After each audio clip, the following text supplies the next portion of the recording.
Unscrew the 6 screws securing the bottom of the wooden box.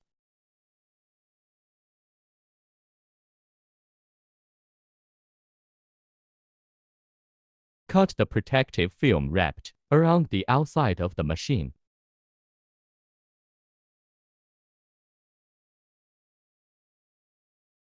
Be careful when cutting, don't scratch the machine and the cables inside.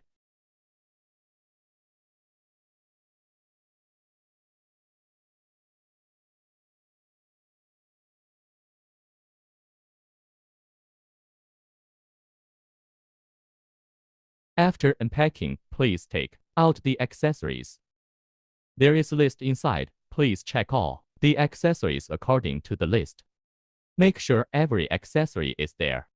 This yacht generator is 8 kilowatt.